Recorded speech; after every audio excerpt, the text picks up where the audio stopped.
कैसा खेल रचाया है ये मेरी समझ नहीं आया है। बोला कैसा खेल रचाया है ये मेरी समझ नहीं आया है। बोला कैसा खेल रचाया है ये मेरी समझ नहीं आया है। बोला कैसा ये मेरी समझ नहीं आया। तूने कैसे आकाश बनाया है, तूने कैसे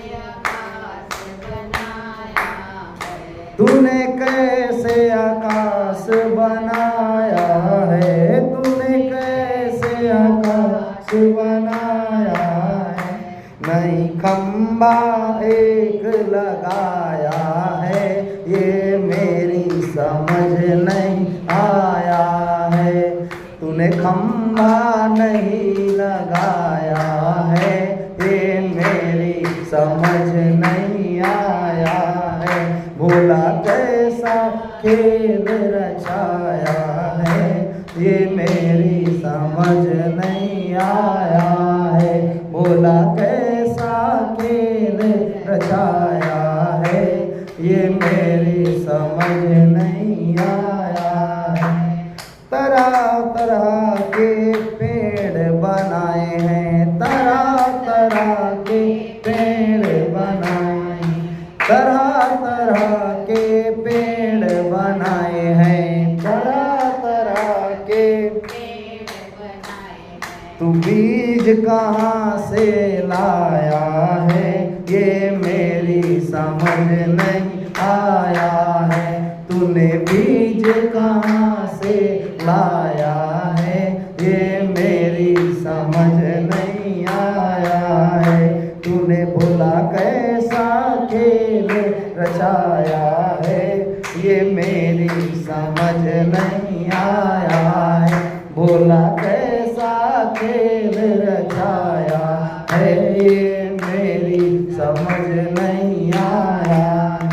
तरह तरह के फूल खिलाए हैं, तरह तरह के फूल खिलाए, तरह तरह के फूल खिलाए हैं, तरह तरह के फूल खिलाए हैं, फूल खिलाए हैं, फूल खिलाए हैं।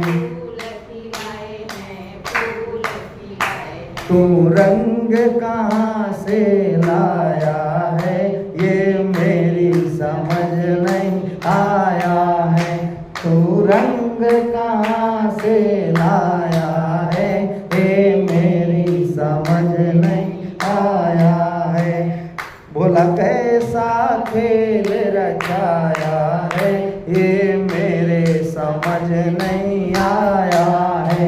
बोला कैसा खेल रचाया है ये मेरी समझ नहीं आया, ये मेरी समझ नहीं आया है, ये मेरी समझ नहीं आया है। भोला कैसा खेल रचाया है ये मेरे समझ नहीं आया है। भोला कैसा खेल रचाया है ये मेरे समझ नहीं आया है। तरह तरह के भोग बनाए हैं, अजी तरह तरह के भोग बनाए हैं। तू स्वाद कहाँ से लाया है ये मेरी समझ नहीं आया है। तू स्वाद कहाँ से लाया है ये मेरे समझ नहीं आया है। भोला कैसा जगत ये बनाया है कि मेरे समझ नहीं आया है। भोला कैसा दुनिया बनाया है ये मेरे समझ नहीं आया।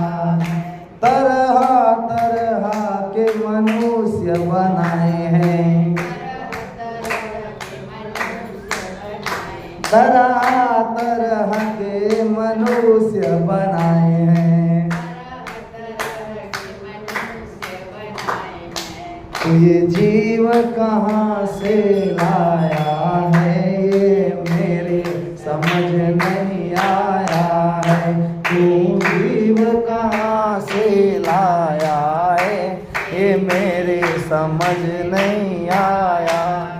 बोला कैसा दुनिया बनाया है, कि मेरे समझ नहीं आया है। बोला कैसा खेल रचाया है, ये मेरे समझ नहीं आया। ये मेरे समझ नहीं आया है, ये मेरे समझ नहीं आया है। ये मेरे समझ नहीं आया है, ये मेरे समझ नहीं आया है। बोला कैसा खेल रचाया है, ये मेरे समझ नहीं आया है। बोला कैसा खेल रचाया है, ये मेरे समझ नहीं आया है। बोला कैसा खेल रचाया है, ये मेरे समझ नहीं आया है। बोला कैसा खेल रचाया है, ये मेरे समझ नहीं आया है। नमः पार्वती पतये हर हर महादेव शिव शंभु। बोले श्री ओंकारेश्वर भगवान की जय। आप लोगों की समझ में आया है? आप लोगों की समझ में आया है ना भजन, कि भगवान ने कि कैसी रचना रचाई है संसार की, कि सब चीज में देखो मोर को इतने सारे रंगों से भर दिया कि बाकी पक्षियों ने उस रंग को प्राप्त नहीं किया। चाहते तो वो भी थोड़ा थोड़ा सबका थोड़ा थोड़ा अपने पीठ पे लगा लेते, लेकिन उल्टा गंदा दिखते। लेकिन मोर को भगवान ने ऐसा बनाया कि उसके जैसा कोई दूसरा पक्षी नहीं बना। कोयल को भगवान ने ऐसा काला रचा और स्वर इतना सुंदर दे दिया कि उसकी आवाज़ सबको मीठी लगती है। कौवा को भगवान ने काला बनाया, उसके आवाज़ ऐसे दे दिए कि उसकी आवाज़ सबको कर्कश लगते हैं। हाँ, तो वास्तव में भगवान भोलेनाथ से भक्त कहता है कि तूने कैसा तरह तरह के तूने जीव बनाए हैं, मनुष्य बनाए हैं, और तूने जीव कहाँ से पाया है कि मेरे समझ में नहीं आया है। कि तरह तरह से तूने पेड़ बनाए, तो बीज कहाँ से लाया है? सही बात है। मैं हमेशा कहता हूँ कि एक शिमला मिर्ची, साधारण वाली मिर्ची, फिर एक मोटी वाली मिर्ची, खाली मिर्ची के 3 प्रकार हैं। टमाटर में एक बेंगलोर वाली, एक वो वाली, एक वाली सब्जी वाले भैया लोग और ज़्यादा जानेंगे। तो नाना प्रकार के ये, अच्छा बरबट्टी में बरबट्टी हो गई, उसके बाद फिर एक वो क्या बोलते हैं, बिंग्स बोलते हैं, उसके बाद वो सेमी को ही उसी में गिना जाता है। तो ये नाना प्रकार की माने भगवान ने क्या क्या नहीं बना दिए। तो ये बताइए, ठीक है, अब मैं मानते हैं कि एक सेमी का पेड़ था तो 1000 सेमी के पेड़ हो सकते हैं, पर सबसे पहले उसने सेमी के पेड़ लाए कहाँ से लाया उसने? तो एक भक्त वही चौंक जाता है भगवान के लिए कि भगवान भोला कैसा खेल रचाया है, ये मेरी समझ नहीं आया है कि तूने सबसे पहले सृष्टि कैसे बना दिया भगवान। तो इस प्रकार से आज ओंकारेश्वर जो शिवलिंग है उसकी स्थापना हुई है, ध्यान से सुनेंगे। आइए हम बढ़े केदारेश्वर भगवान की ओर। बोले केदारेश्वर भगवान की जय। हे द्विजो, विष्णु के नर नारायण जिन 2 अवतारों ने भारत वर्ष के अंतर्गत खंड में स्थित बद्रिका आश्रम में तप किया था, बद्रीनाथ में, किसमें? बद्रीनाथ में। उनके द्वारा पूजन हेतु प्रार्थना किए जाने पर भक्त के वशीभूत होने के कारण सदाशिव नित्य इनके पार्थिव लिंग में विराजमान हो जाते हैं। तो नर नारायण जो थे उन्होंने बद्रिका आश्रम में तप की थी। क्या की थी? तप की थी। इस प्रकार शिव की पूजा करते हुए उन परम शिव भक्त विष्णु के अवतारभूत धर्मपुत्र नर नारायण का बहुत समय बीत गया वहाँ। ऐसी पूजा करते हैं, और जब भी पूजा करते तो शिव उसमें आके समा जाते हैं। तो किसी समय प्रसन्न हुए परमेश्वर ने कहा, मैं दोनों तुम पर प्रसन्न हूँ, नर और नारायण पर। किस पर? नर और नारायण पर, बद्रिका आश्रम में। कहाँ? बद्रिका आश्रम में। मैं तुम पर प्रसन्न हूँ, वर मांगिए। तब उनके इस प्रकार कहने पर स्वयं नर नारायण ने लोक कल्याण की कामना से यह वचन कहा कि भगवान आप हम पर सही में प्रसन्न हैं, तो भोलेनाथ बोलते हैं क्या मैं मजाक करूँगा? क्या बोलते हैं? क्या मैं मजाक करूँगा? मैं सही में प्रसन्न हूँ पुत्र, तुम लोग दोनों की दोनों कुछ मांगो, तुम लोग मेरे ही अंश के समान हो। आज भगवान नर नारायण बोले कि हे देवेश, हे शंकर, यदि आप हम पर सही में प्रसन्न हैं और यदि वर देना चाहते हैं तो अपने स्वरूप से पूजा के निमित्त स्वयं यहीं पर निवास करें। क्या करें? स्वयं यहीं पर निवास करें। और भगवान जी ने आज सुंदर जब ऐसा कहा नर नारायण ने, तो भोलेनाथ बाबा सुन रहे हैं। क्या कर रहे हैं? सुन रहे हैं। और उन शब्दों को सुनते हुए, श्रवण करते हुए पावन मन को प्रसन्न कर रहे हैं।